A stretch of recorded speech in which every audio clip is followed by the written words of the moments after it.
wanted you Single to have mom this. drops daughter's lunch on Subway. Wow. Billionaire I can't returns it and believe changes it. their Thank lives you so forever. much. She had exactly 12 seconds before her daughter's lunch disappeared into the subway tracks forever, and with it, any chance of being the kind of mother who had her life together. The pink lunchbox tumbled across the platform in slow motion. Cleo Carver watched it spin, her heart in her throat, knowing she couldn't reach it in time. Knowing that 5-year-old Sienna would cry. Knowing she'd have to choose between being late to her nursing shift at Mercy Hospital or leaving her baby hungry at kindergarten. Knowing this was just another thing she couldn't afford to replace this month. Then a hand shot out. Long fingers. Expensive watch. The kind of hands that closed billion-dollar deals, not rescued cartoon character lunchboxes from subway grime. The man caught it 2 inches from the edge. Cleo's breath left her body. "I believe this belongs to you," he said, straightening up with the lunchbox in hand, and his voice was everything she'd expected. Smooth, confident, probably used to getting exactly what he wanted from life. She stared at him. Really looked at him. White guy, late 30s, wearing a charcoal suit that cost more than her monthly rent. Dark hair perfectly styled despite the morning rush hour chaos. Sharp jawline. Blue eyes that seemed genuinely concerned, not the performative helpful look some men got around single moms. "Thank you," Cleo managed, reaching for the lunchbox.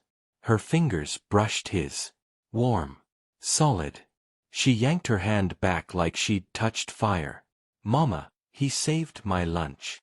Sienna bounced beside her, light-up sneakers flashing pink and purple. The princess lunchbox almost went on the train tracks. "I see that, baby." Cleo checked her watch. 7:42. 18 minutes to drop Sienna at school and catch the crosstown bus. She couldn't afford to be late again. "Thank you, really. We have to go." "Wait." He held up the lunchbox, and she saw it then, the zipper completely torn from the fall. "It's damaged. Let me replace it." "That's not necessary. I insist." He pulled out his phone. "There's a children's store 2 blocks from here. Takes 5 minutes. Your daughter shouldn't go to school with a broken lunchbox." Cleo felt Sienna's hand tighten in hers. Felt the weight of $17 left in her checking account until Friday. Felt every single poor decision and bad break that had led to this moment. 35 years old, standing on a subway platform, too proud to accept help from a stranger who probably spent more on coffee than she made in a day. "We're fine," she said, her voice sharper than she meant. "Thanks, anyway." She turned away, pulling Sienna with her. "Mama, but it's broken," Sienna whispered, loud enough for half the platform to hear. "How will I carry my sandwich?" "We'll figure it out, baby. We always do." The train arrived. Cleo pushed through the crowd, found 2 seats, settled Sienna by the window.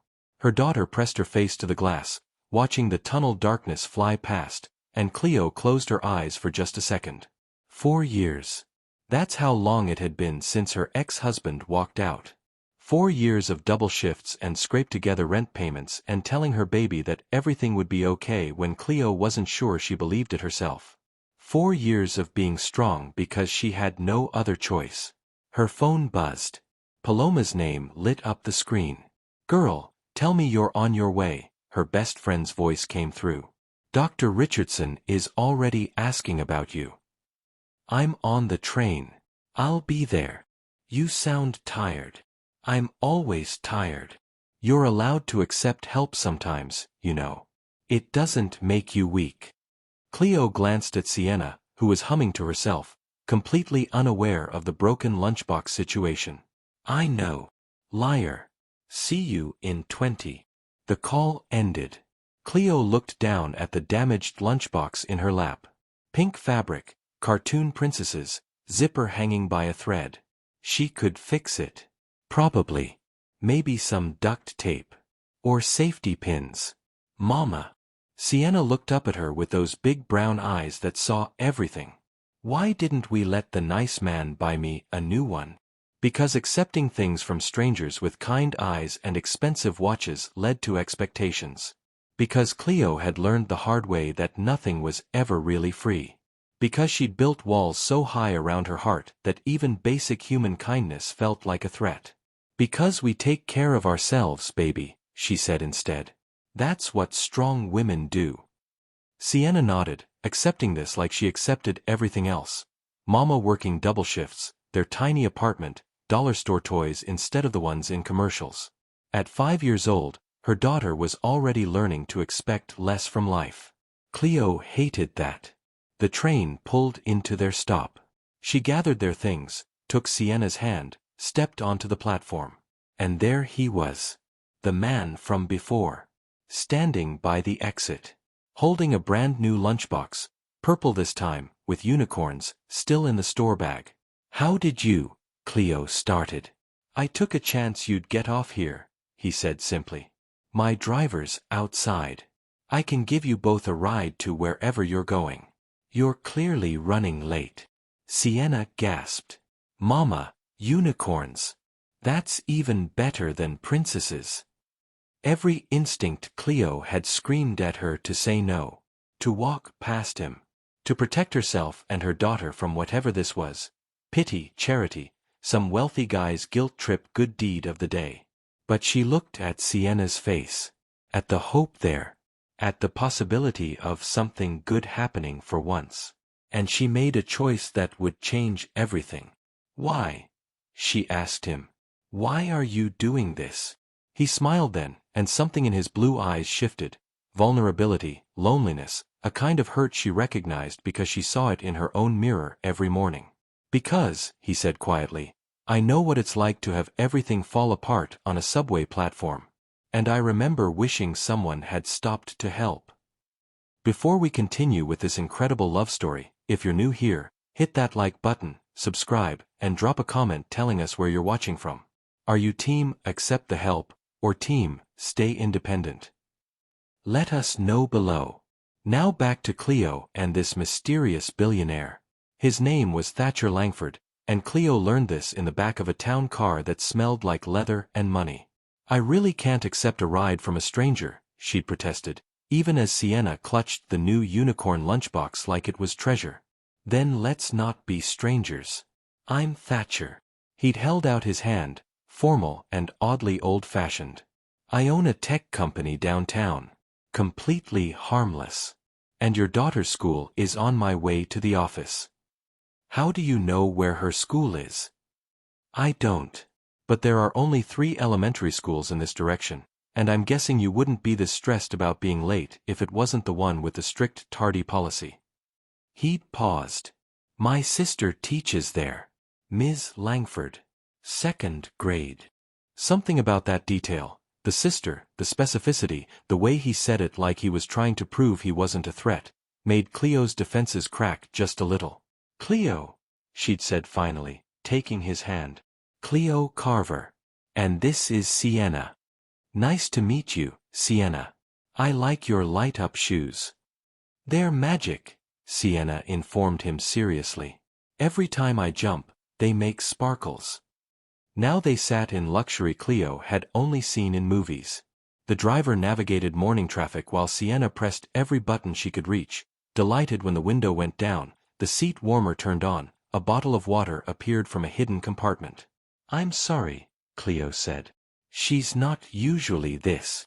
Curious? Happy. She's 5. This is exactly how 5-year-olds should be. Thatcher smiled at Sienna, and Cleo saw something in his expression that surprised her. Sadness. Loss. My daughter would have loved this car. Would have. Past tense. You have a daughter? The question came out before Cleo could stop it. His smile faded. Had. Emma. She'd be 7 now. He looked out the window. Car accident. 2 years ago. Her mother was driving. They both. He stopped. I'm sorry. I don't usually tell strangers that in the first 5 minutes. I'm sorry. Cleo's chest tightened. I can't imagine. Don't. His voice was gentle but firm. Everyone says that. They can't imagine. But the thing is, you don't have to imagine the worst thing that could happen until it does. Then you just survive it because there's no other option. Sienna had stopped pushing buttons. She was watching Thatcher with that uncanny kid awareness that knew when adults were sad. My daddy left, she announced. But Mama says it's okay because we have each other. And also we have Auntie Paloma who brings pizza sometimes. Thatcher's eyes met Cleo's across the car. Understanding passed between them. Recognition. Two people who'd survived things that should have broken them. That's very wise, he told Sienna. Your mama sounds smart. She's the smartest. She's a nurse. She helps sick people feel better. Is that right?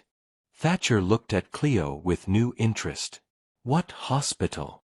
Mercy. Downtown. I work in pediatrics. Cleo checked her phone. 7:58. Which is where I'm going to be incredibly late for, if we don't. Already handled. Thatcher showed her his own phone. I texted my sister.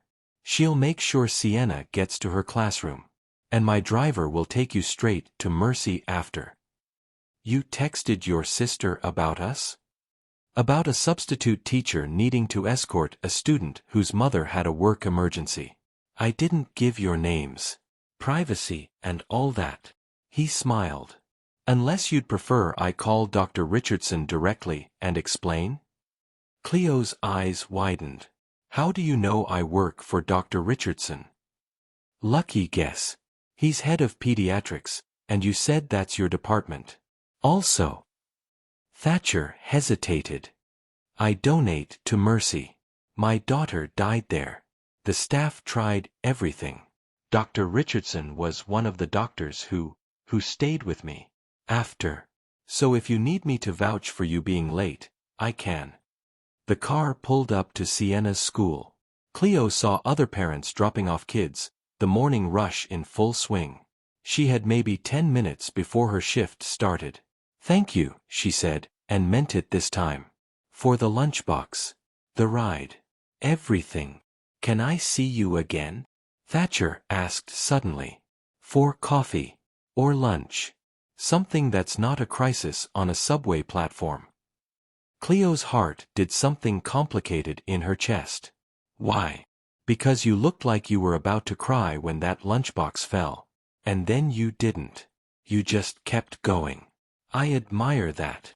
He held her gaze. And because I haven't wanted to have coffee with someone in 2 years. Sienna tugged Cleo's sleeve. Mama, is he asking you on a date? Auntie Paloma says you need one of those. Sienna. Heat flooded Cleo's face. Thatcher laughed, a real laugh that lit up his whole face and made him look younger, less haunted. Smart kid. She has her moments. Cleo bit her lip. This was insane. He was a billionaire who drove around in town cars and donated to hospitals. She was a single mom with $17 in her checking account and a life held together with safety pins and prayer. But something in his blue eyes made her want to say yes. Made her want to believe that good things could still happen. That maybe she deserved them. One coffee, she heard herself say. That's all I'm promising. One coffee, Thatcher agreed. Though I should warn you, I make terrible first impressions. This morning being the exception.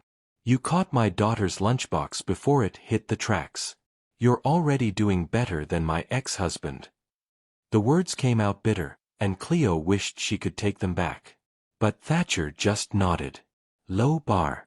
I'll try to exceed it anyway. The driver opened Sienna's door.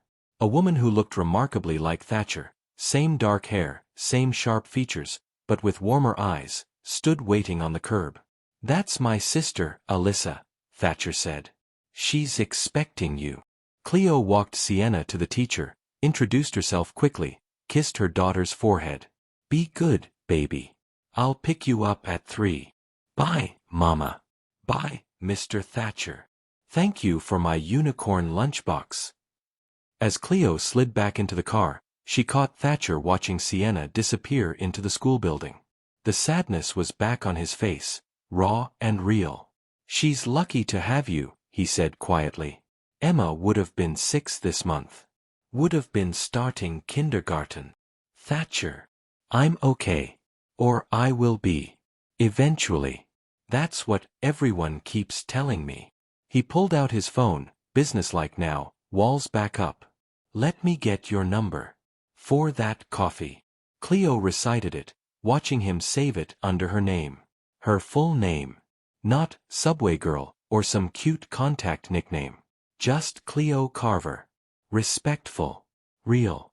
The car pulled away from the school, heading toward the hospital. Morning sunlight streamed through the windows. The city looked different from inside a town car, cleaner, kinder, full of possibility instead of just bills and broken things. Can I ask you something? Cleo said. Anything. Why were you on the subway this morning? You obviously have a driver. Thatcher smiled. Because 2 years ago, I was on that platform when I got the call about the accident. Took that exact train to the hospital. I ride it sometimes when I'm feeling lost. Trying to remember what it felt like to be the person I was before, he stopped. That's probably too much information for a first conversation. No, Cleo said softly. It's not. I get it. I drive past my mother's house sometimes. She died 4 years ago. I just park there and sit. Like if I wait long enough, she'll come out the front door and everything will make sense again. Their eyes met. Held. We're a mess, aren't we? Thatcher said. Complete disaster. Cleo agreed. Want to be a mess together over coffee? She smiled despite herself. Despite every reason not to trust this. Yeah, I think I do. The car stopped in front of Mercy Hospital. Cleo gathered her bag, checked her reflection in the window, finger-combed her braids. Cleo. Thatcher's voice stopped her at the door. For what it's worth, your ex-husband is an idiot. Anyone who'd walk away from you and Sienna is the stupidest man alive. She looked back at him. At this 38-year-old widowed billionaire who'd saved her daughter's lunchbox and somehow seen straight through every wall she'd built. One coffee, she reminded him. One coffee, he agreed. But I'm a very persuasive man. By the end of it, you'll want 2. Cleo laughed, actually laughed, for the first time in months. We'll see about that. She stepped out of the car and didn't look back. But she felt his eyes on her, all the way to the hospital entrance. Her phone buzzed as she swiped her ID badge. Unknown number. This is Thatcher. In case you lost my number in the subway chaos. Coffee tomorrow. 7 a.m.? I know a place with the best pastries in Charleston. Worth waking up early. She saved his number. Stared at the message. Thought about all the reasons this was a terrible idea. Then she texted back, make it 6:30. I have a shift at 9. His response came immediately, you're going to be trouble, aren't you? She smiled at her phone, you have no idea. Paloma met her at the nurse's station, eyes wide. Girl, Dr. Richardson got a call from some tech CEO vouching for you being late. Want to tell me what happened this morning? Cleo looked at her best friend. At the hospital around them. At the life she'd built from absolute nothing after her ex left. I think, she said slowly, I might have just met someone. Someone? Or just someone? I don't know yet. But he bought Sienna a unicorn lunchbox. Paloma grabbed her arm. Okay, now you have to tell me everything. And for the first time in 4 years, Cleo wanted to believe that maybe, just maybe, the story wasn't over. That there were still good chapters left to write. That sometimes, the best things in life started with a pink lunchbox falling towards subway tracks, and a stranger with sad eyes who stopped to catch it. The coffee shop Thatcher chose wasn't in any guidebook. Cleo found it tucked between a bookstore and a vintage clothing boutique on a side street she'd walked past 100 times without noticing. The kind of place locals guarded like a secret. Through the window, she saw exposed brick, mismatched furniture, and shelves stuffed with worn paperbacks free for the taking. 6:28 in the morning. She was early. She was never early. You're nervous, Paloma had said last night while helping Cleo pick out an outfit. That's good. Means you actually care. I shouldn't care. I don't know this man. He could be a billionaire who bought your kid a lunchbox and drove you to work? Yeah, Cleo. Real monster energy. Paloma had held up 2 shirts. The blue one shows you have collarbones. Reminds him you're a woman, not just a mom. Now, standing outside the coffee shop in that blue shirt and jeans that actually fit, Cleo felt ridiculous. This wasn't her. She didn't do first dates. She did survival. She did Sienna and work and the endless grind of single motherhood. She turned to leave. Cleo. Thatcher stood behind her, somehow already there, looking unfairly good in dark jeans and a gray sweater that probably cost more than her car payment.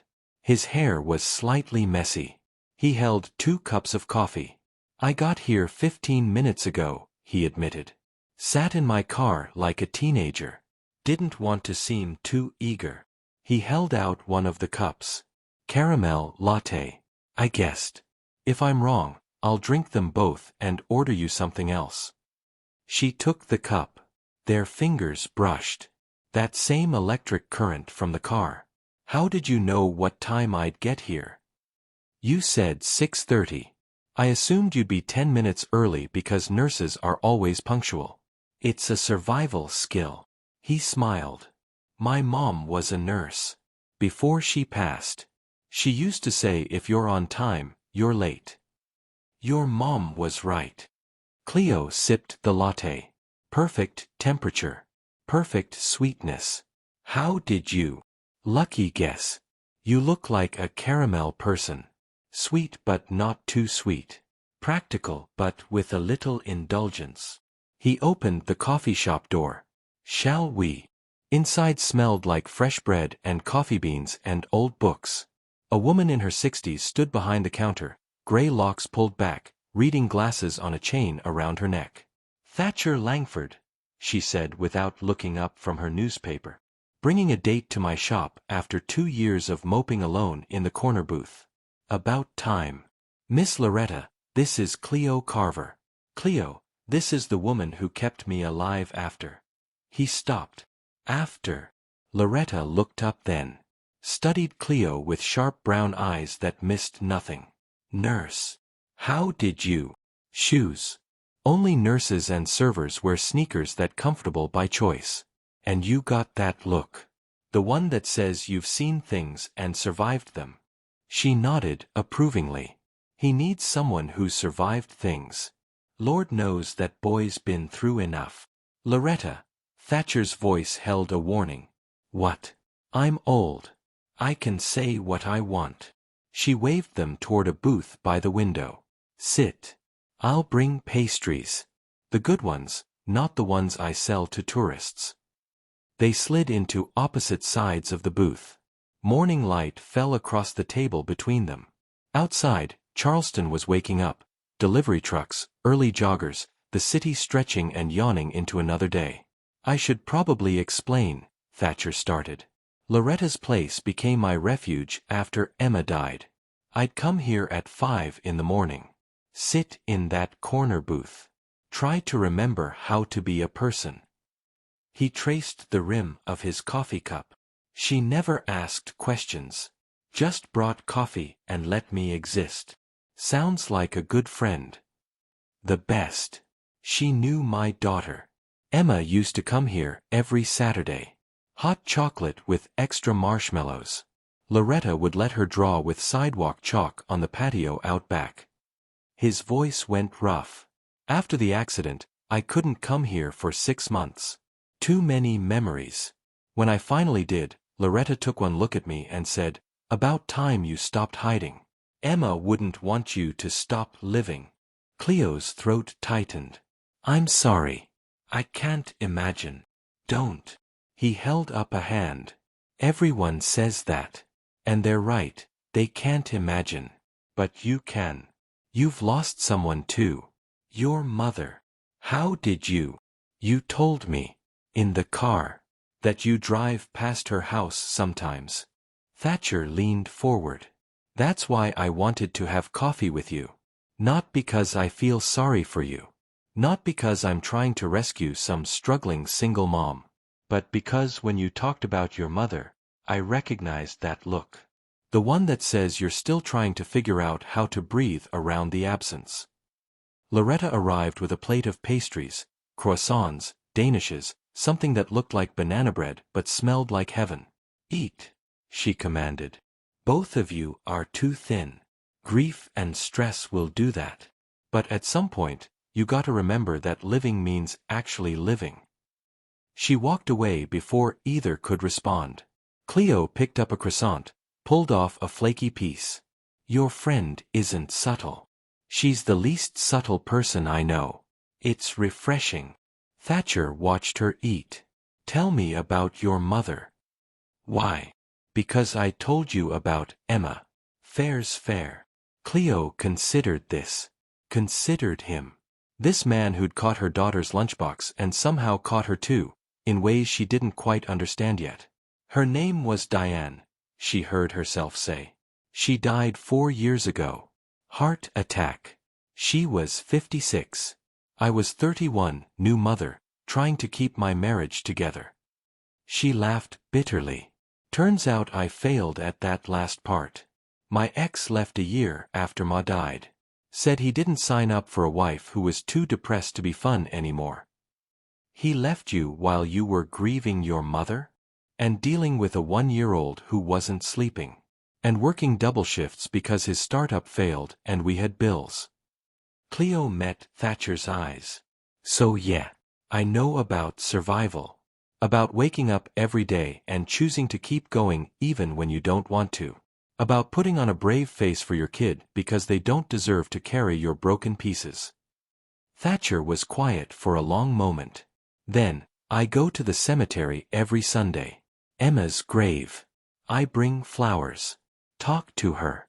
Tell her about my week. Everyone says I should move on. That it's been 2 years. That she'd want me to be happy. But how do you move on from being someone's father? How do you stop missing the sound of your kid laughing? How do you wake up one day and decide the grief gets to end? You don't, Cleo said softly. You just learn to carry it differently. Some days it's lighter. Some days it crushes you. But it never really leaves. No, Thatcher agreed. It doesn't. They sat in silence, drinking coffee, eating pastries, watching the morning traffic through the window. It should have been awkward. Instead, it felt like the first real conversation Cleo had had in years. My ex called me broken, she finally said. Said I wasn't the woman he married. That I'd turned into someone hard. Someone who didn't know how to be happy anymore. Were you broken? Yeah. Completely shattered. Still am, some days. She smiled without humor. But broken things can still be useful. Can still function. Can still raise a kid and work and survive. They just don't look as pretty doing it. Thatcher reached across the table. Covered her hand with his. Warm. Solid. Real. For what it's worth, he said. I don't think you're broken. I think you're the strongest person I've met. And I think your ex is the most idiotic man alive for not seeing that. Cleo's breath caught. His hand on hers felt like too much and not enough at the same time. Felt like a promise and a risk. One coffee, she reminded him, her voice shaky. That's what I agreed to.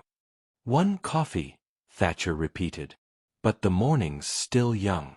And Loretta makes a mean banana bread. Be ashamed to waste it. You're very persuasive. I warned you. He smiled, that sad, beautiful smile that made him look like a man learning to live again. I'm a terrible first impression. But I get better with time. Do you?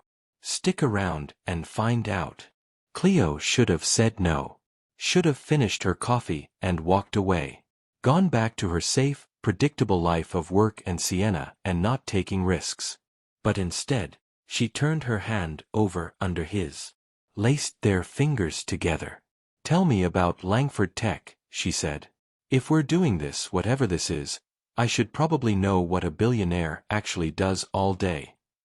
Thatcher's laugh was surprised and genuine. You want to talk about work?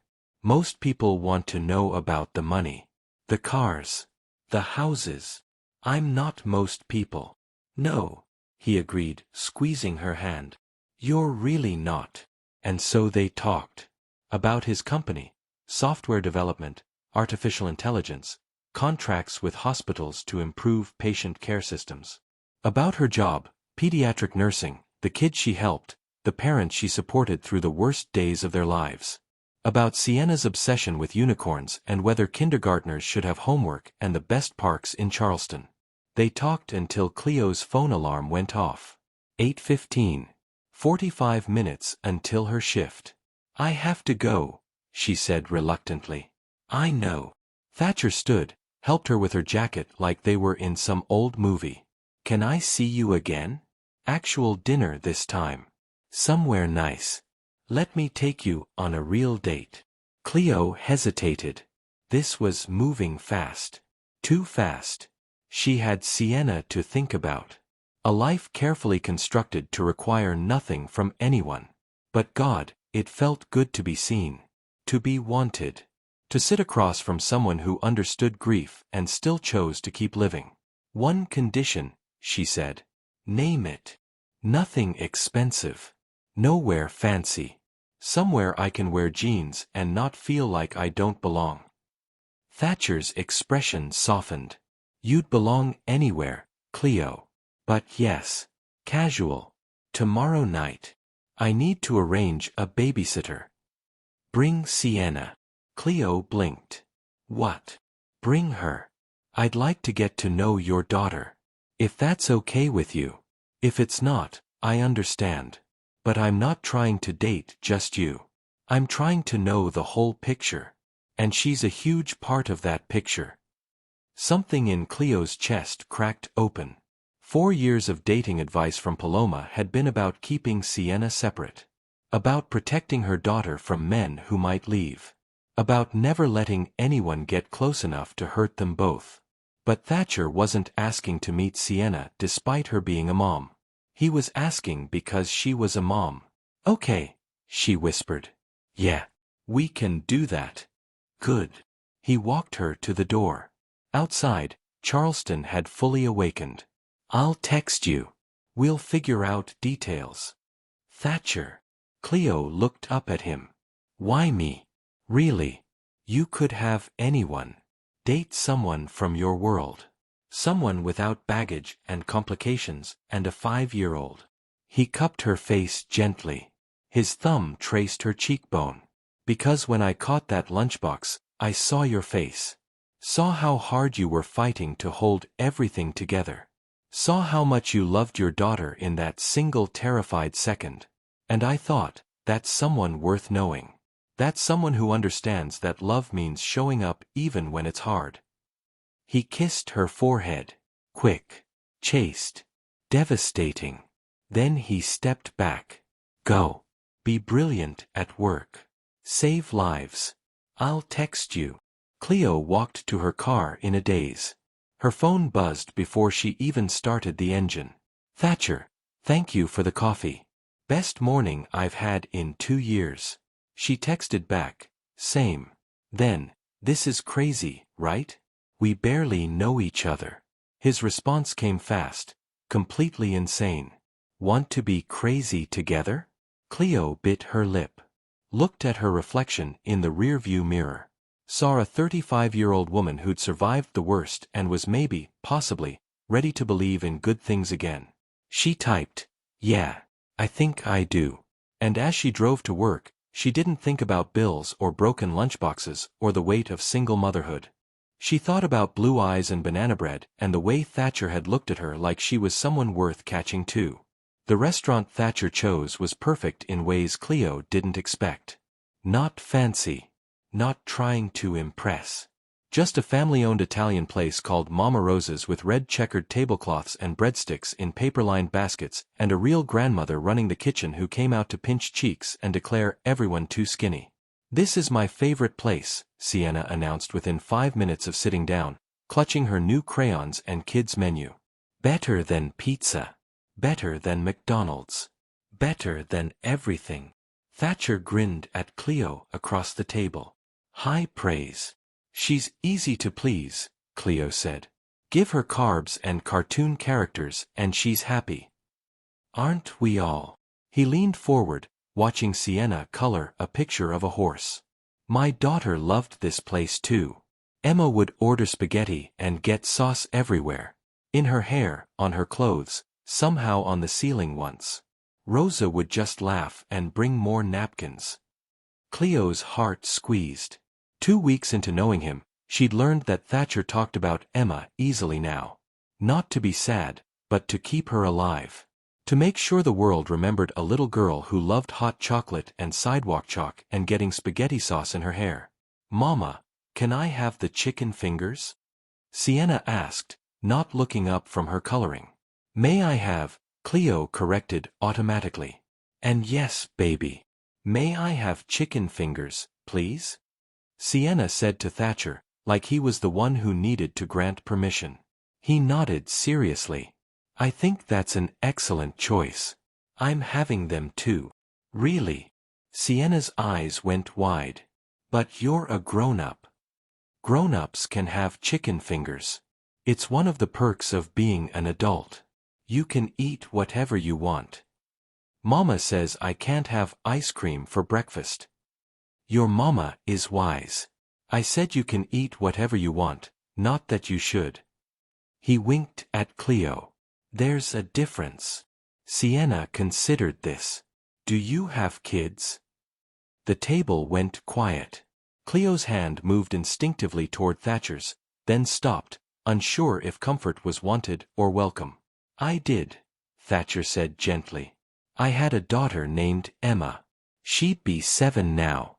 But she died in an accident when she was 5. Sienna's face got that solemn look kids get when they're trying to understand something too big for their small worlds. Like how Mama's mama died. Yes.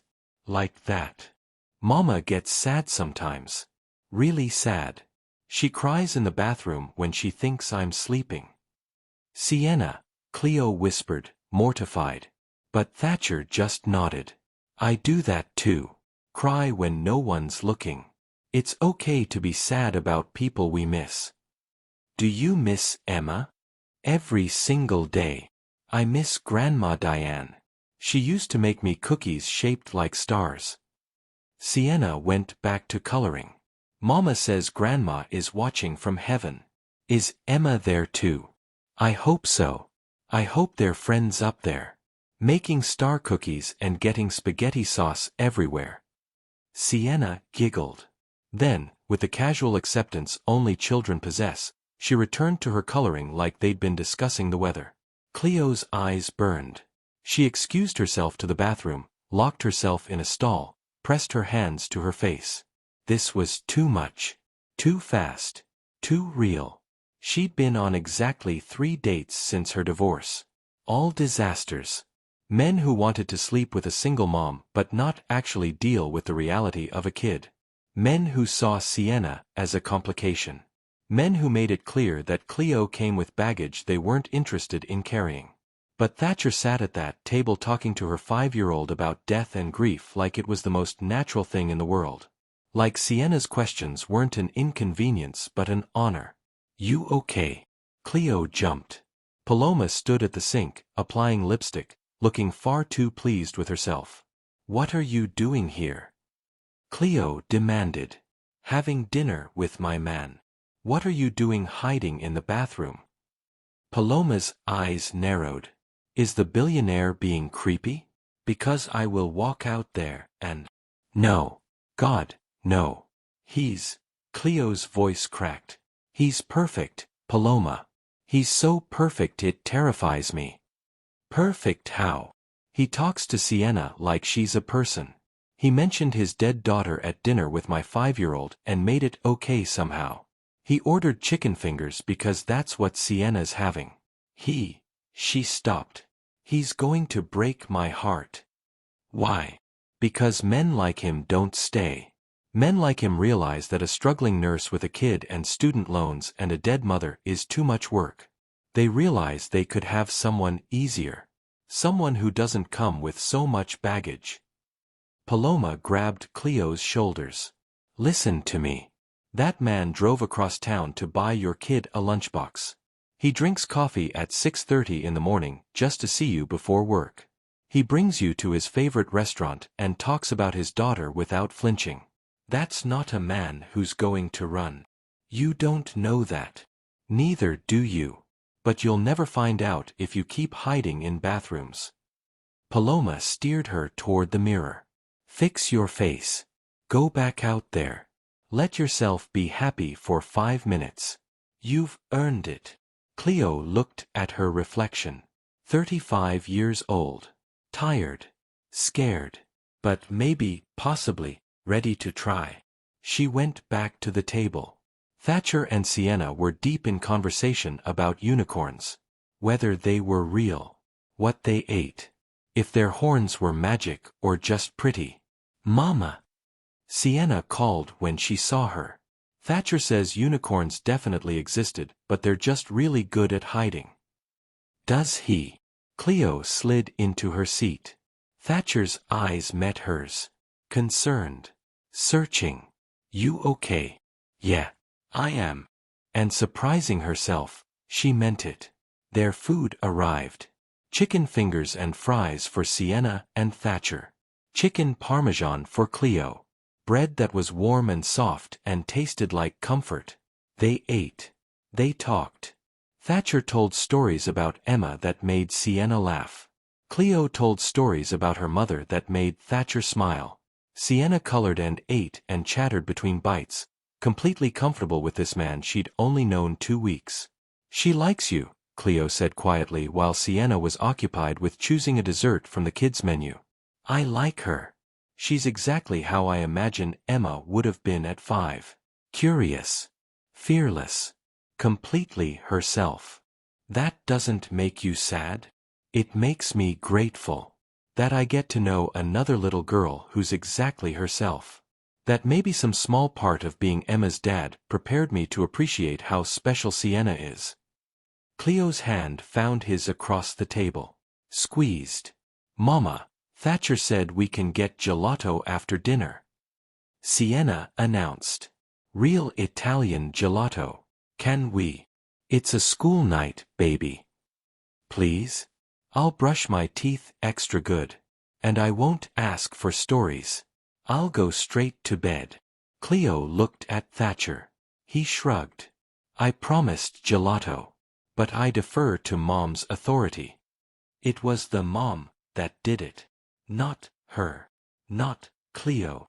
Mom. Acknowledging her role. Respecting it. 1 scoop, Cleo said. Small. Sienna cheered.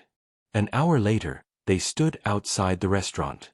Sienna had chocolate gelato on her face and was fighting sleep with admirable determination. The spring air was cool and Charleston was alive with couples and laughter and the kind of night that made you believe in possibilities. Thank you, Cleo said. For this. For including her. For making it easy. It is easy. Being with you both is the easiest thing I've done in 2 years. Thatcher helped Sienna into Cleo's car, buckled her seatbelt with the casual competence of someone who'd done it 1,000 times before. Can I see you again? Just you this time. A real date. Wine and conversation and nothing kid-friendly. Are you asking me to leave my daughter to go on a date? I'm asking if you trust me enough to have a babysitter watch Sienna while you let someone take care of you for a few hours. His hand cupped her face. You deserve to be someone other than Mom sometimes. Even for 1 night. Cleo's breath caught. Okay. Yeah. Saturday. Paloma can watch Sienna. Saturday. He leaned in, and for a second Cleo thought he might kiss her. But he pressed his lips to her forehead instead. Soft. Reverent.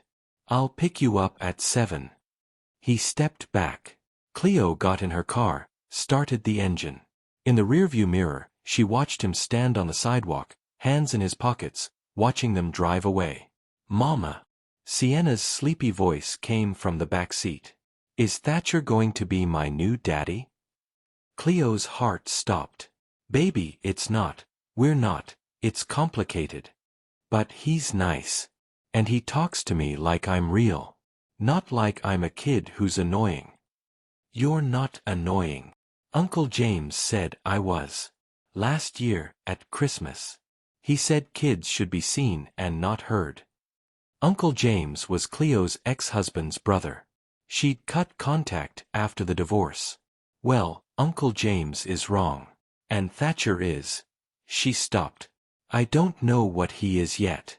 But I'm trying to find out." "I hope he stays," Sienna mumbled, already half asleep. "I like him." "Me too, baby," Cleo whispered. "Me too." Her phone buzzed at a red light. "Thatcher, Sienna is incredible. You're raising an amazing human. Thank you for letting me be part of her world tonight. Cleo, thank you for wanting to be part of it. Thatcher, can I confess something?" "Cleo, always." "Thatcher, I was terrified tonight. Terrified she'd hate me. Terrified I'd say the wrong thing about Emma. Terrified you'd realize I'm just a guy who's completely out of his depth trying to figure out how to live again." Cleo pulled into her apartment complex. Looked at the message. Felt something in her chest crack open wider. She typed, "You're doing better than you think. And for what it's worth, I'm terrified too. Thatcher, what are you scared of?" "Cleo, that I'll let myself fall for you and you'll realize I'm too much work." His response came immediately. "Cleo, you're not work. You're the first thing that's felt right in 2 years. Don't run from this. Please." She stared at the message. At the please. At the vulnerability in those 4 words. "Cleo, I won't run. Not yet, anyway. Thatcher, I'll take, not yet. Good night, beautiful. Cleo, good night." She carried sleeping Sienna inside. Tucked her into bed still wearing her gelato-stained shirt because some nights, bath time wasn't worth the fight. Kissed her forehead. Whispered, "I love you" to the darkness. Then she stood in her tiny bathroom and looked at herself in the mirror. A woman who'd survived the worst. A woman learning to hope again. A woman who maybe, possibly, deserved something good. And for the first time in 4 years, she let herself believe it. Saturday arrived wrapped in possibility and terror. Cleo changed outfits 4 times. The blue dress Paloma insisted she buy last month. The black jeans and nice top. Back to the dress. Finally, a deep burgundy wrap dress that showed collarbones and curves and made her feel like a woman instead of just a tired mom. "You look beautiful," Paloma said, sprawled on Cleo's bed while Sienna played with dolls in the corner. "That man is going to lose his mind. That's not the goal. Isn't it though?" Paloma grinned. "When's the last time you went on a real date? And I mean real, not coffee between shifts or quick lunches. A Saturday night, get dressed up, let a man pick you up date." Cleo couldn't remember. Maybe before Sienna was born. Before her marriage fell apart. Before she became someone who only knew how to survive, not live. "What if this is a mistake?" she asked, staring at her reflection.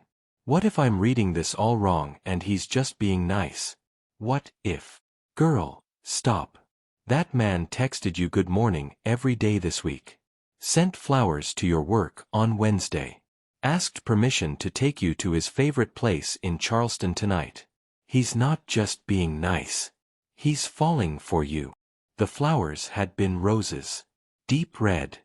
With a note that said, "Because you survived another shift saving lives. You deserve beautiful things." Dr. Richardson had raised his eyebrows. The other nurses had whispered. Cleo had felt seen in a way that terrified and thrilled her. "Mama, you smell pretty." Sienna abandoned her dolls to hug Cleo's legs. "Like the flowers Thatcher sent." "Thank you, baby." Cleo bent down, careful not to wrinkle the dress. "You be good for Auntie Paloma, okay?" Bed by 8:30. No negotiating. Can I stay up until you get home? No. Can I? Sienna. Cleo used her mom voice. 8:30. That's final. The doorbell rang. Cleo's heart jumped into her throat. 7 o'clock exactly. Punctual. Reliable. Everything she'd learned not to expect from men. Paloma answered the door. Mr. Billionaire. Right on time. Come in, come in. Cleo's almost ready. You know how women are. Paloma, Cleo hissed, emerging from the bedroom. Then she saw Thatcher and forgot how to breathe. Dark jeans. Navy blazer. White shirt with the top button undone. Hair slightly messy in that way that looked accidental but probably wasn't. He held a single white rose and a small wrapped box. Hi, he said, and his voice was different. Nervous. Younger. You look, God, Cleo. You're stunning. She felt her cheeks heat. Thank you. You clean up pretty well yourself. The rose is for you. He handed it to her. The box is for Sienna. If that's okay. I didn't want her to feel left out. Sienna appeared from behind Paloma's legs, curious. Is that for me? If your mom says it's okay. Thatcher knelt to her level. I saw it and thought of you. But Mama gets final say on all presents. Cleo nodded, unable to speak past the lump in her throat. Sienna opened the box. Inside was a delicate silver bracelet with a tiny unicorn charm. It's beautiful, Sienna breathed. Mama, look. A unicorn. It's lovely. What do you say, baby? Thank you, Thatcher. Sienna threw her arms around his neck, unself-conscious and pure. I'll wear it forever and ever. Thatcher's arms came around her carefully, like he was holding something precious and breakable. His eyes closed. When he opened them, they were wet. You're welcome, sweetheart, he said, his voice rough. Paloma wiped her own eyes. Cleo pressed the rose to her chest, feeling her heart crack and mend at the same time. This man. This impossible, wonderful, broken man who bought unicorn bracelets for little girls who weren't his daughter because he remembered what it felt like to make a child smile. We should go, Thatcher said, standing. Before I lose my nerve. You're nervous? Cleo asked. Terrified. This is the first real date I've been on in 3 years. What if I forgot how to do this? Then we'll figure it out together. They left Sienna with Paloma, walked to Thatcher's car, not the town car with a driver, but a sleek black Tesla that he opened the door for her himself. Where are we going? Cleo asked as they pulled away from her apartment complex.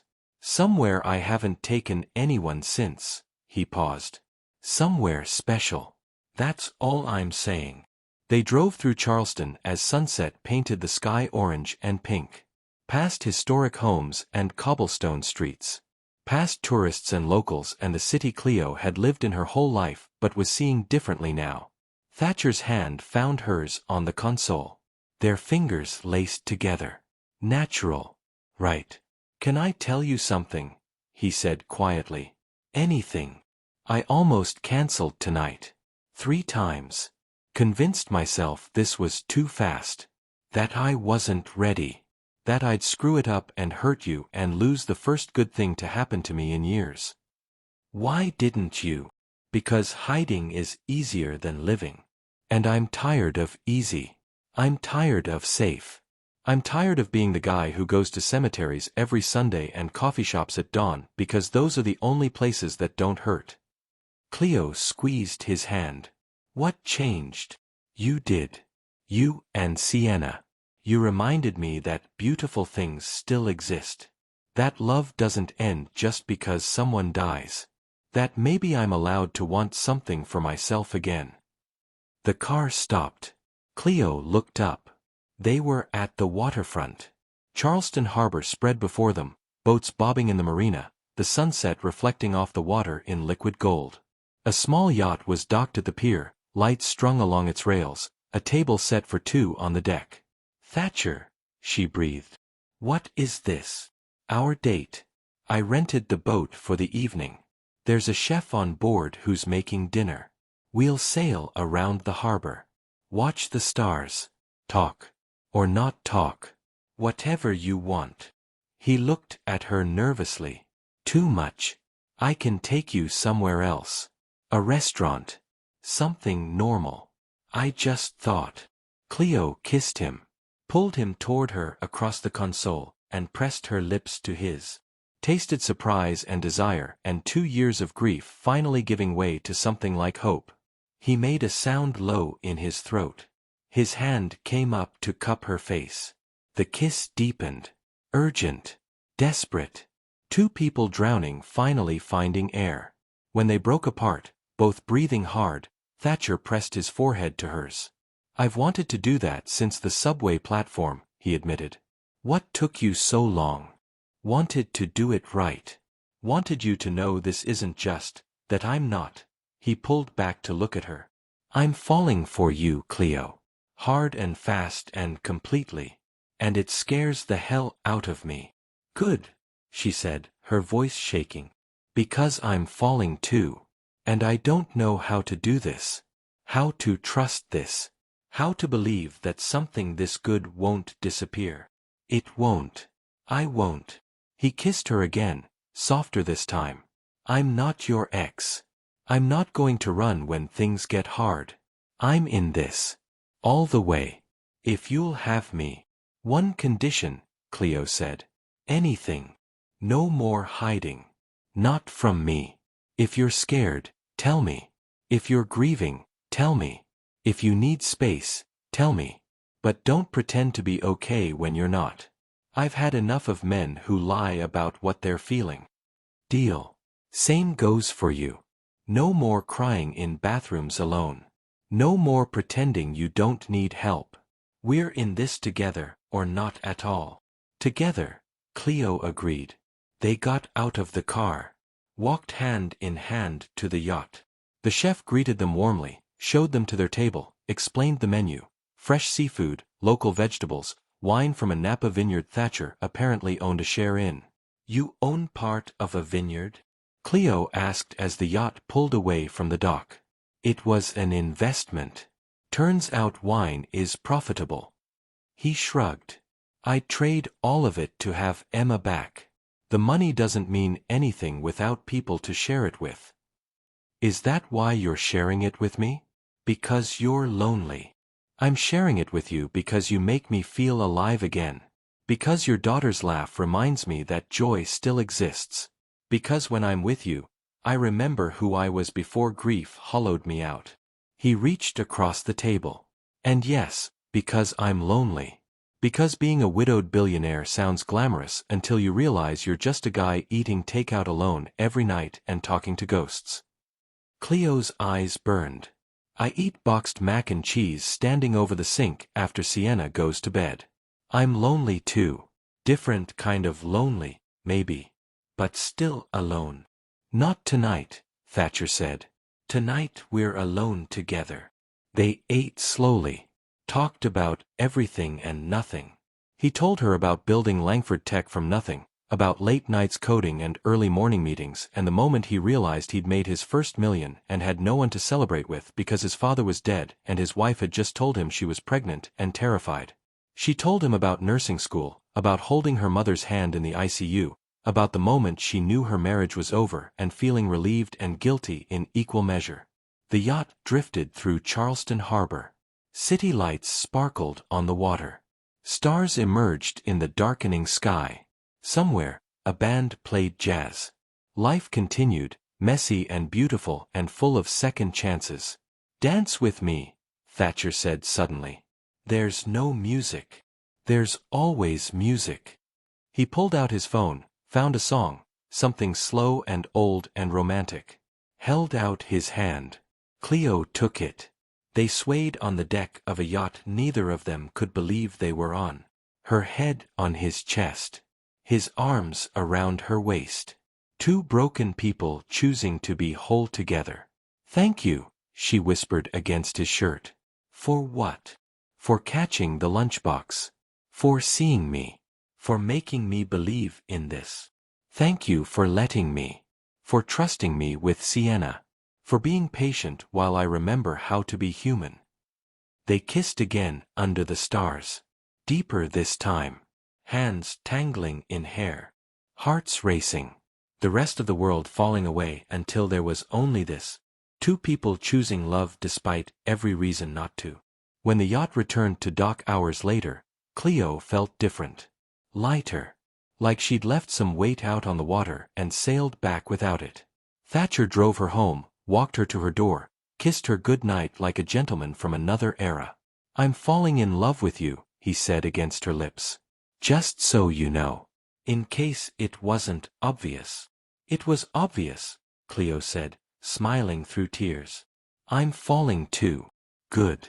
See you tomorrow? Breakfast. I'll bring coffee and those pastries Sienna likes. You don't have to. I want to. Let me. Please. Okay, she agreed. Tomorrow. She went inside. Found Paloma asleep on the couch and Sienna sprawled across her bed, the unicorn bracelet still on her wrist. Cleo's phone buzzed. Thatcher. Home safe. Already miss you. Is that pathetic? Cleo. Not pathetic. Sweet. I miss you too. Thatcher. One more thing. I'm all in. Whatever this is, wherever it goes, I'm not going anywhere. You're stuck with me. Cleo. Promise? Thatcher. On Emma's memory. I promise. She fell asleep that night smiling, the rose on her nightstand, hope blooming in her chest like spring after a long winter. For the first time in 4 years, the future didn't feel like something to survive. It felt like something to live for. Sunday morning came with coffee and pastries and Thatcher sitting cross-legged on Cleo's living room floor building a Lego castle with Sienna. The tower needs to be taller, Sienna instructed, pointing with a purple brick. Princesses live in tall towers. That's where unicorns visit them. Of course, Thatcher said seriously. How could I forget the unicorn visiting tower height requirements? Cleo watched from the kitchen doorway, mug warming her hands, heart dangerously full. 3 weeks. That's all it had been. 3 weeks since a lunchbox fell on a subway platform. 3 weeks since her carefully constructed walls started crumbling. It felt like longer. It felt like he'd always been here. Her phone buzzed. Unknown number. We need to talk about Sienna. Marcus. Cleo's stomach dropped. Marcus. Her ex-husband. Who hadn't called in 2 years. Who'd signed away his parental rights without a fight. Who'd made it clear he wanted nothing to do with his daughter. Everything okay? Thatcher looked up, reading her face with unnerving accuracy. Yeah. Just work stuff. Give me a second. She stepped into her bedroom, closed the door, called the number back. Marcus answered on the first ring. Cleo. What do you want? You gave up rights to Sienna. You don't get to. I know. I heard you're dating someone. Someone rich. My mom saw pictures. You and some guy on a boat. He paused. I want to see her. No. She's my daughter. She was your daughter when you walked out. When you decided being a father was too hard. When you blamed me for being depressed after my mother died. Cleo's voice shook with rage held back too long. You don't get to show up now because you heard I'm happy. You don't get access to her because you're suddenly interested. I made a mistake. I was young. Stupid. I want a second chance. You signed papers. Legal papers. You're not her father anymore. Not legally. Not in any way that matters. I'll fight you. I'll get a lawyer. I have rights. You have nothing. The papers you signed say so. And if you try to contact her, if you show up at her school, if you do anything to upset her life, I will make sure you regret it. Cleo's hands trembled. Stay away from us. You made your choice. Live with it. She hung up. Stood in her bedroom, shaking, feeling the old fear rise up. The fear that she wasn't enough. That she couldn't protect Sienna. That men always left. A soft knock on the door. Cleo. Thatcher's voice. "Can I come in?" She opened the door. He took one look at her face and pulled her into his arms. What happened? She told him. Everything. The call. The threats. The terror that Marcus would actually try to take Sienna away now that there was someone with money in the picture. "He can't," Thatcher said firmly. "Legally, he has no claim. If he tries, I'll get you the best family lawyer in Charleston. Hell, in the state." He signed away his rights. A judge won't reverse that without extremely compelling reasons. What if he says I'm an unfit mother? What if he says I can't provide for her? What if? Stop. Breathe. Thatcher held her face in his hands. "You're the best mother I've ever seen. You work double shifts to give her a good life. You pack her lunches and read her bedtime stories and teach her to be kind and brave. No judge would ever question that. But you're rich. What if he says I'm using you? What if? Then we prove him wrong. Together." His blue eyes were fierce. "I'm not going anywhere, Cleo. Not because of this. Not because of anything. Whatever Marcus tries, we'll face it together. We've known each other 3 weeks. I don't care if it's been 3 days or 3 years. I'm in this. I told you that last night." Cleo wanted to believe him. Wanted to trust that this wasn't like before. That Thatcher was different. But fear had roots that went deep. "Maybe we should slow down," she heard herself say. "Maybe this is too fast. Maybe." "Don't." Thatcher's voice was gentle but firm. "Don't let him win. Don't let fear make decisions. That's what I did after Emma died. I hid. I pushed everyone away. I let grief turn me into a ghost. Don't make the same mistake. I'm protecting my daughter. From what? From someone who loves her? From stability? From a man who wants to be part of her life?" He paused. "Or are you protecting yourself from getting hurt again?" The truth of it hit like cold water. "Both," she whispered. "I'm scared of both." "I know. So am I. But being scared doesn't mean we stop. It means we're brave anyway." From the living room, Sienna's voice called out. "Mama! Thatcher! The castle is done. Come see." They looked at each other. Thatcher's hands still cradling her face. Cleo's tears drying on her cheeks. "Whatever you decide," he said quietly, "I respect it. If you need space, I'll give it. If you want me gone, I'll go. But know that I'm choosing you. Every day. Both of you. That doesn't change just because your ex is an idiot." Cleo closed her eyes. Felt the weight of the decision. Stay safe and alone. Or risk everything for the possibility of love. "I don't want you gone," she finally said. "I'm just scared." "Then be scared with me. Let me help carry it." She nodded against his hands. They went back to the living room. Sienna showed off the Lego castle with pride. Thatcher praised every detail. The morning continued, coffee and pastries and a 5-year-old's laughter filling a small apartment with more joy than Cleo had felt in years. But underneath, the fear remained. Marcus had found her. Had seen the pictures. Knew about Thatcher. And Cleo had learned the hard way that when men like Marcus felt threatened, they didn't just disappear quietly. They destroyed everything in their path. That afternoon, after Thatcher left with promises to call later, Paloma showed up with wine and worry. "I saw the pictures," she said, phone thrust toward Cleo. "Someone posted them online. You and Mr. Billionaire on his yacht. It's already got 5,000 shares on social media." Cleo's blood ran cold. There she was, in Thatcher's arms, kissing under the stars. Beautiful. Private. Now public. Who posted this? Some Charleston society blog. Tech CEO Thatcher Langford moves on with mystery woman. They're calling you a mystery woman like you're some scandal. Paloma scrolled. The comments are mixed. Some people saying it's beautiful he's finding love again. Others saying it's too soon.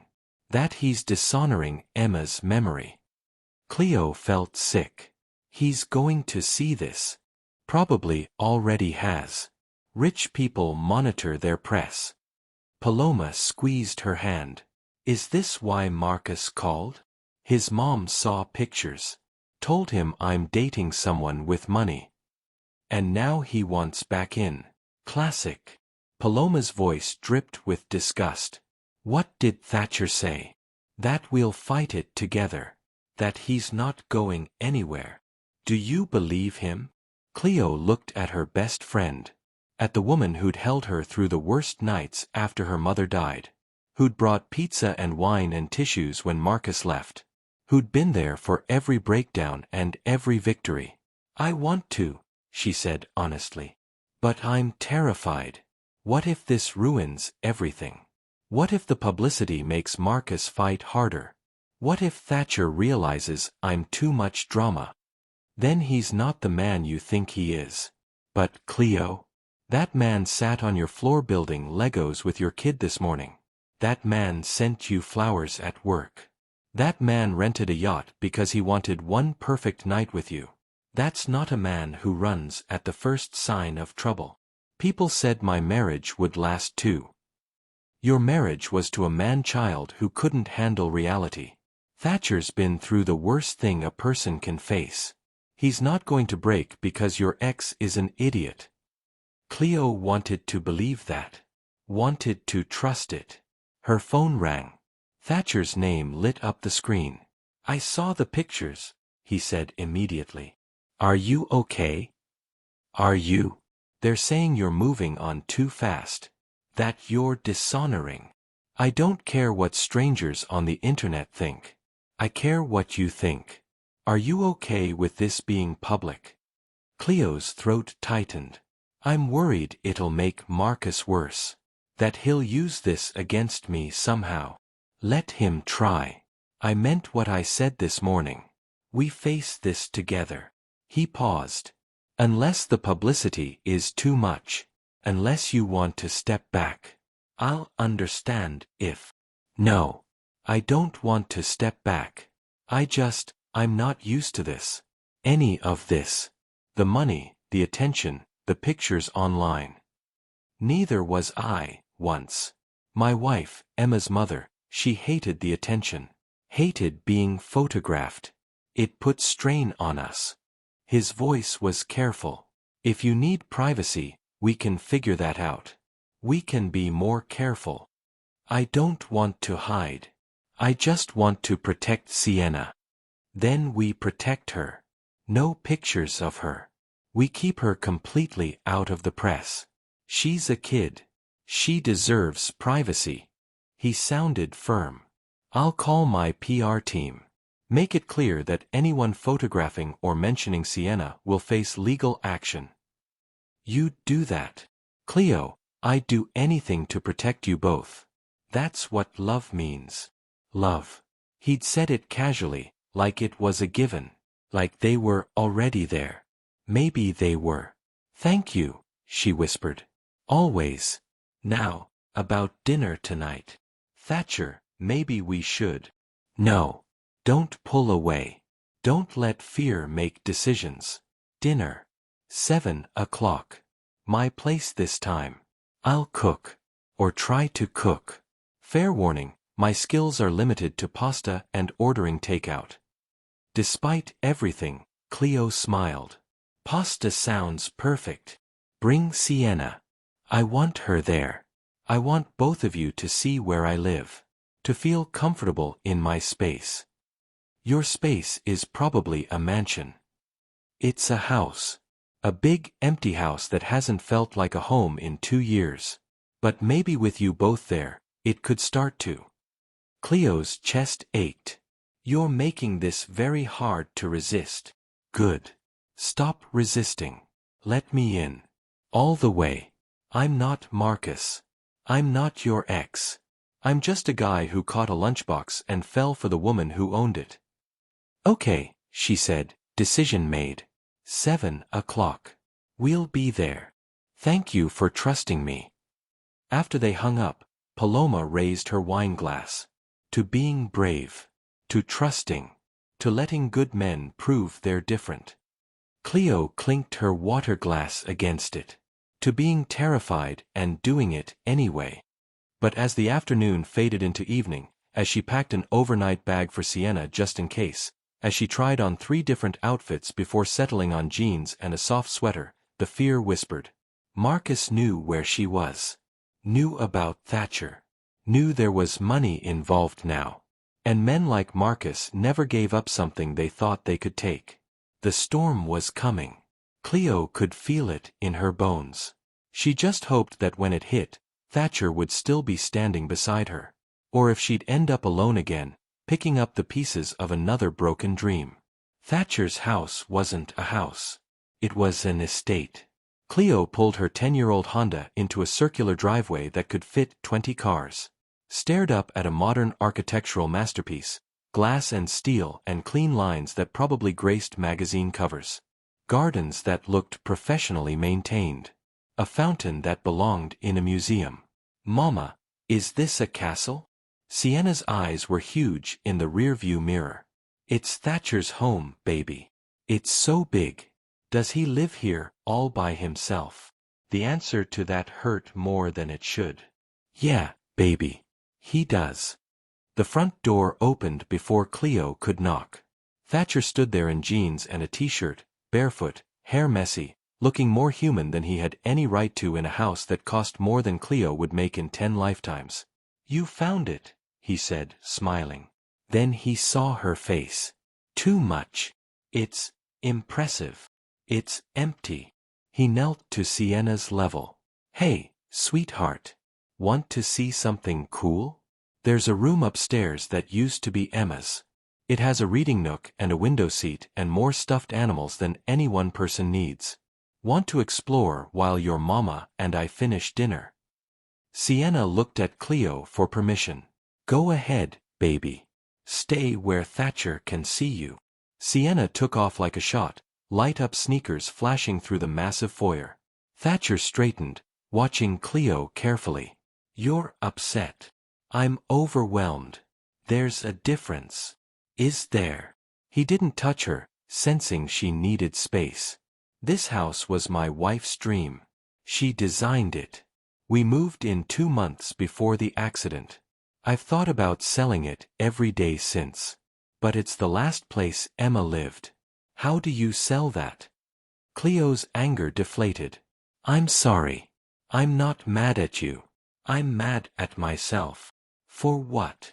For thinking I could actually do this. Fit into your world. Be someone you'd. She stopped. Your house has a fountain, Thatcher. My apartment has water stains on the ceiling. I don't care about the fountain. Or the house. Or any of it. He stepped closer. I care about you. About Sienna. About building something real with people who see me, not just what I have. But what I have isn't enough. Marcus is going to use that against me. He's going to say you can provide better. That I'm living in poverty. That. Stop. Just stop. Thatcher pulled her into his arms. Marcus has no legal standing. 0. He signed papers. But even if he did, you're her mother. You've raised her alone for 4 years. You've given her everything she needs. No judge would take her from you because you're not rich. You don't know that. I do. I've already talked to my lawyers. Quietly. Just to understand the situation. He pulled back to look at her. If Marcus tries anything, he'll lose. Badly. And it'll cost him financially. My lawyers will make sure of that. You talked to lawyers? About me. About Sienna. About protecting people I love from someone trying to manipulate them. Yes. His blue eyes were fierce. That's what you do for family. You protect them. Family. He'd called them family. Cleo's knees went weak. Thatcher. I know it's fast. I know we've only known each other a month. I know every rational reason this shouldn't work. He cupped her face. But when Emma died, I learned that life is too short to pretend. Too short to play it safe. Too short to not grab onto the people who make you feel alive and hold on with everything you have. I'm scared, she whispered. So am I. Every single day. Scared you'll realize I'm just a broken widower with too much money and not enough sense to know when I'm moving too fast. Scared you'll wake up one day and decide this is too hard. Scared I'll lose you in Siena and go back to being that guy eating takeout alone in an empty mansion.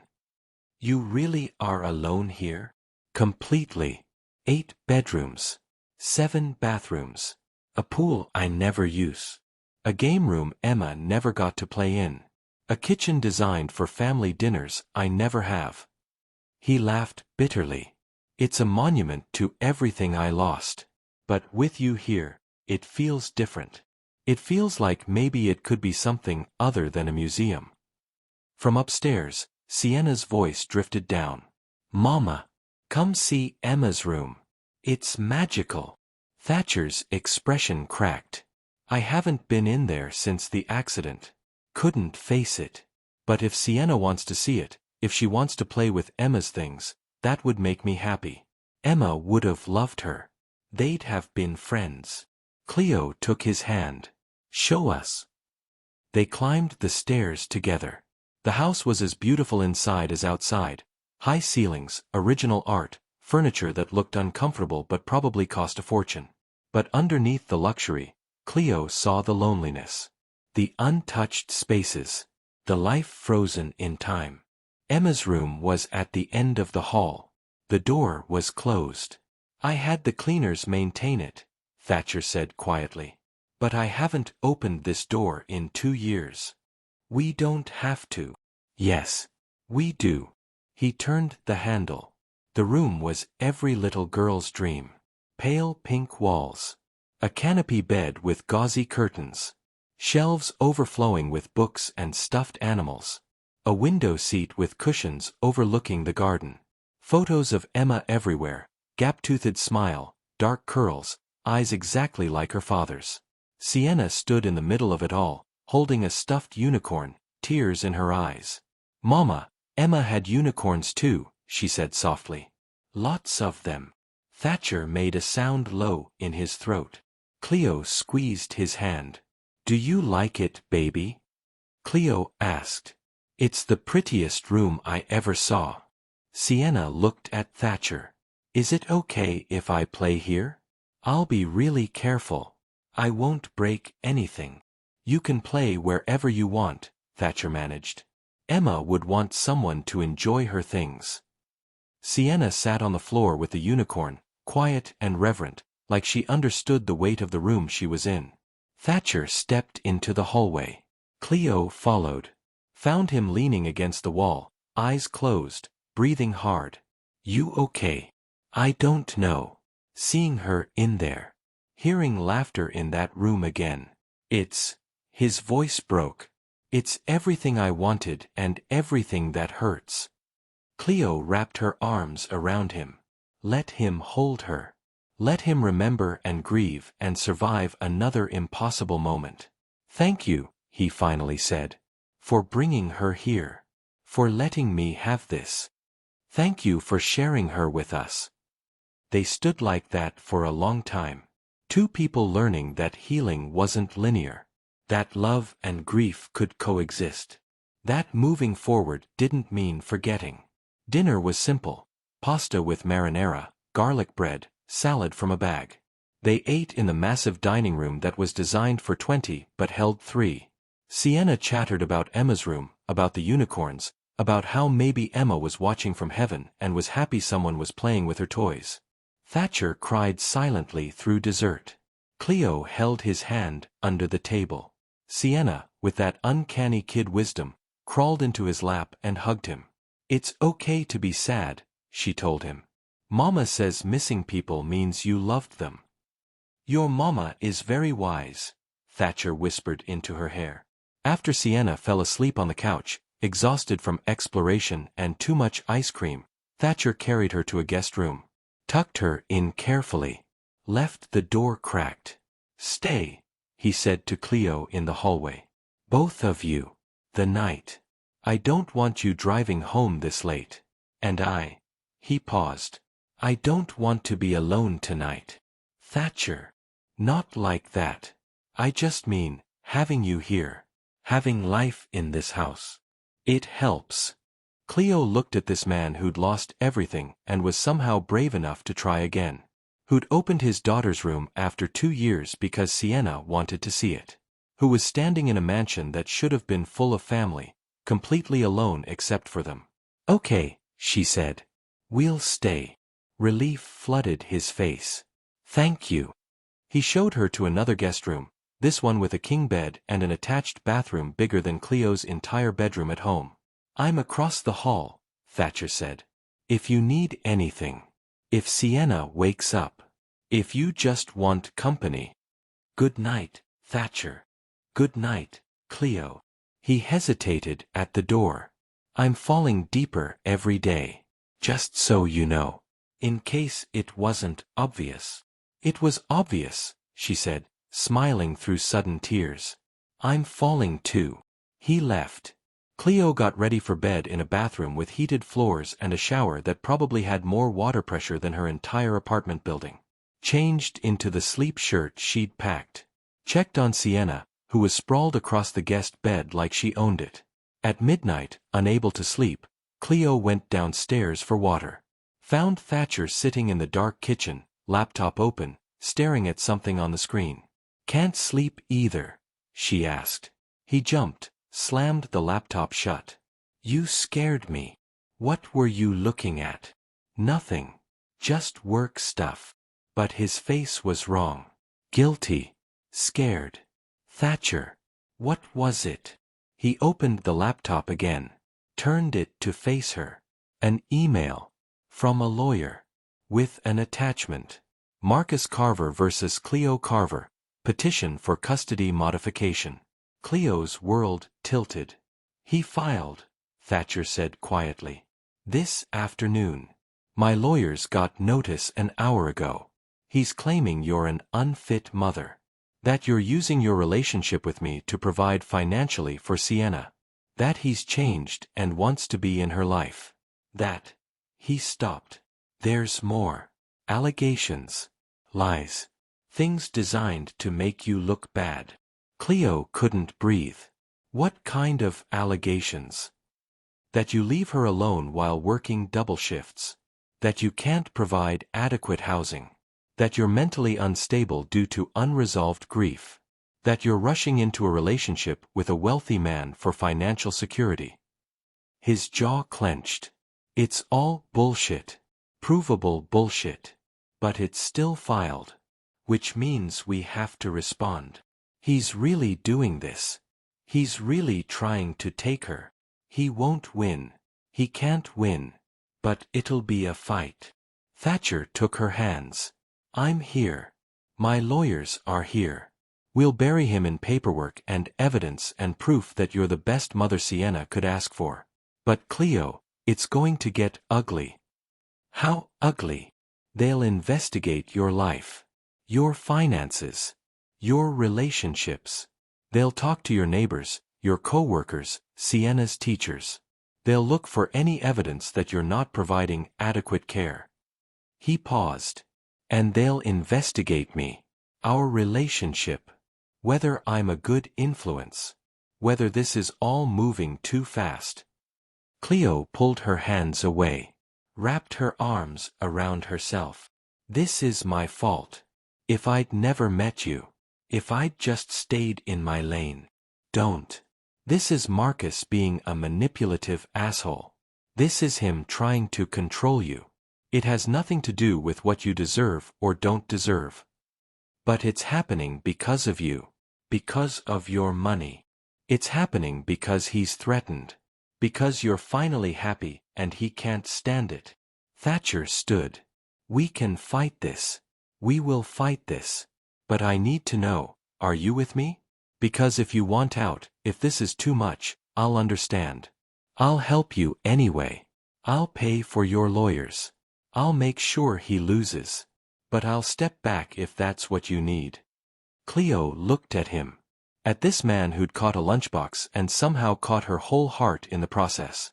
At this man who was offering her an out, even though it would destroy him. I don't want out, she heard herself say. I want to fight. For Sienna. For us. For the life we could have together. You're sure? Because once we start this, there's no going back. It'll be war. Then we go to war. Cleo stepped into his arms. Together. He held her close, his heart racing against hers. Two people who'd survived the worst preparing to face it again. Because that's what love was. Not avoiding the hard things, but choosing to face them with someone who wouldn't let go when the storm hit. And this storm was just beginning.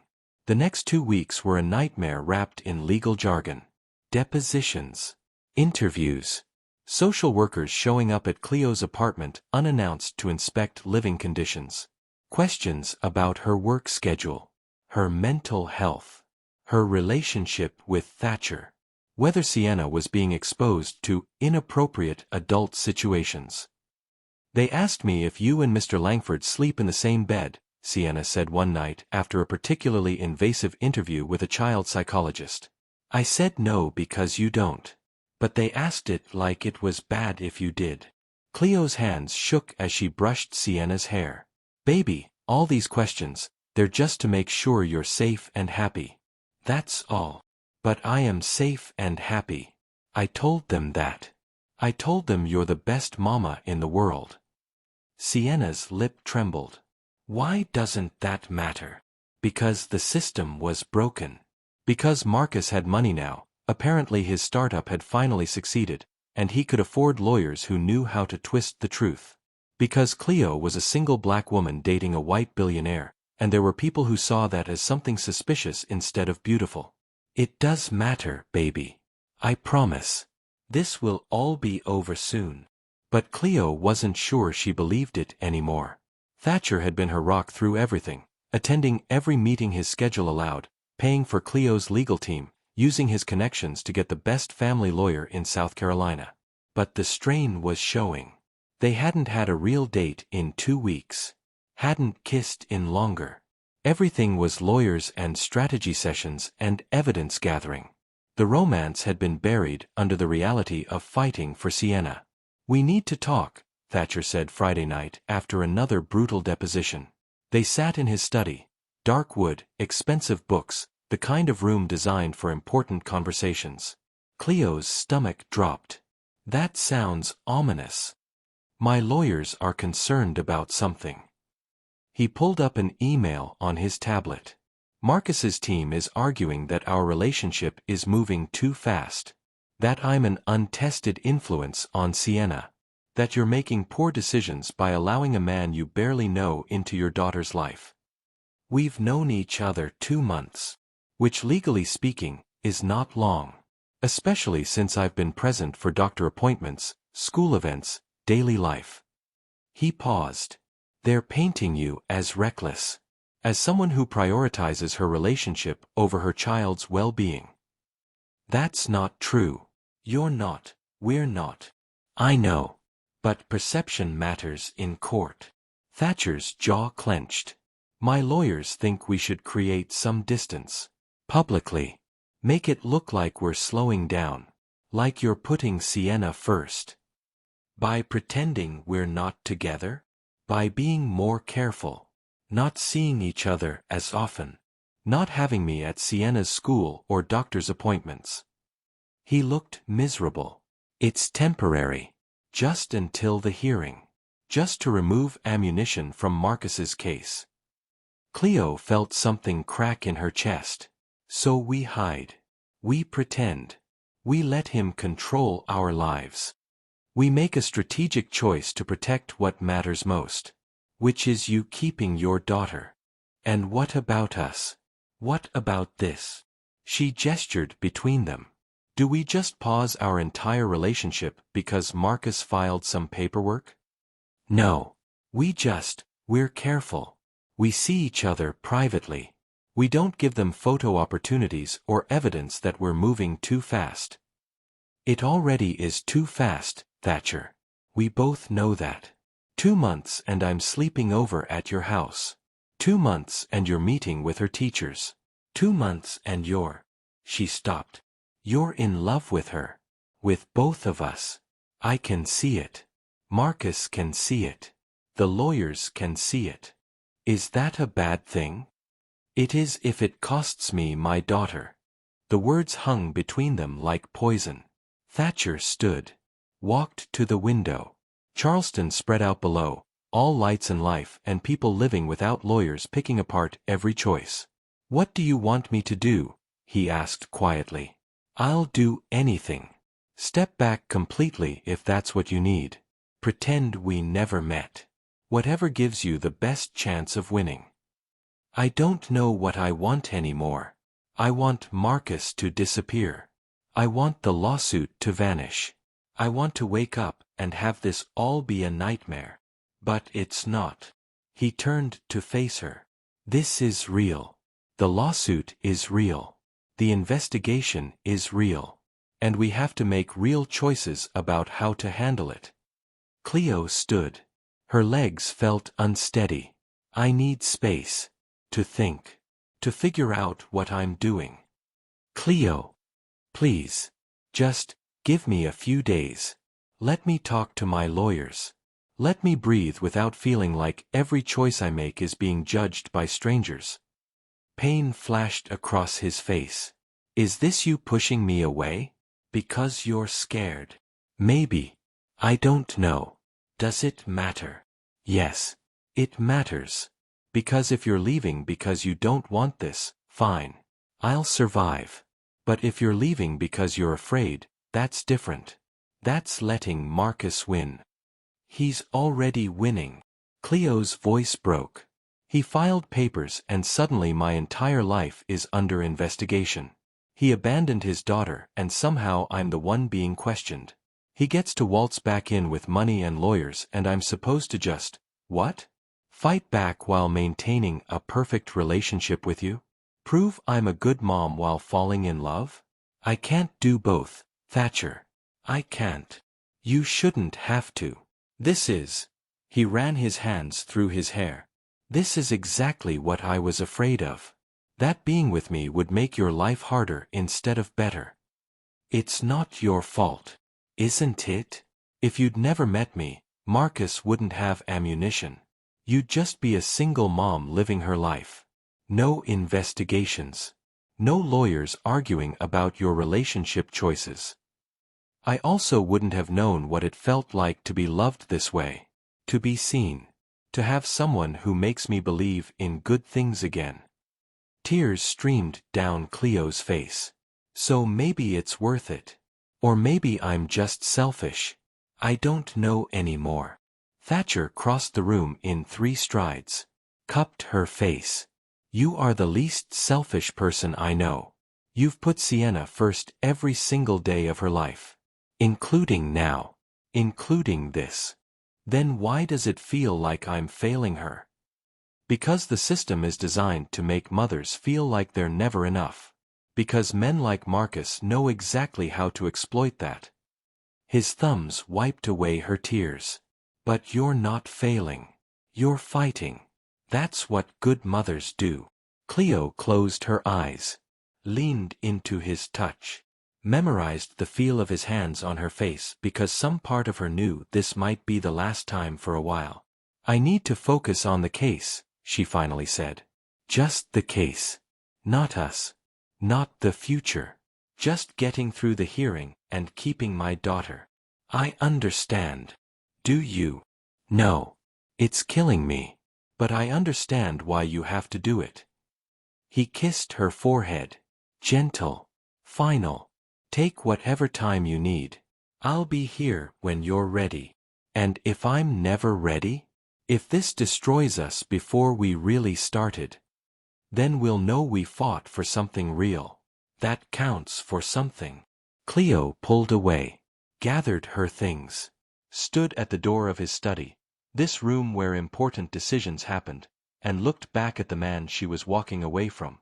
"I love you," she said. "I need you to know that. Before I do this. Before I choose her over us. I love you." Thatcher's face crumpled. "I love you too. Both of you. That doesn't change just because you need space." She left before she could change her mind. Drove home through streets blurred by tears. Found Paloma waiting at her apartment with Sienna already asleep in the guest room. "How bad?" Paloma asked. "I just walked away from the best thing that's happened to me in years." "Temporarily. Maybe. Or maybe this is Marcus winning. Me sabotaging something good because I'm terrified of losing everything." Paloma hugged her. "You're protecting your baby. There's no shame in that." But Cleo felt the shame anyway. Felt it in the way her phone stayed silent. In the way Thatcher respected her request for space. In the way she'd chosen fear over love. That night, unable to sleep, she looked through her phone. Pictures of them, coffee shop, yacht, his house, Sienna laughing in Emma's room. 2 months of memories that felt like a lifetime. A text came through at 2 a.m. "Thatcher, can't sleep. Missing you. Missing her. Miss who I was when I was with you both." Cleo stared at the message. Her fingers hovered over the keyboard. She should be strong. Should maintain distance. Should focus on the case like she'd said. Instead, she typed, "Miss you too. This is the hardest thing I've ever done. Thatcher, harder than losing your mom?" Cleo, different hard. That was something that happened to me. This is something I'm choosing. Feels worse somehow. Thatcher, 3 more weeks until the hearing. We can survive 3 weeks. Cleo, can we?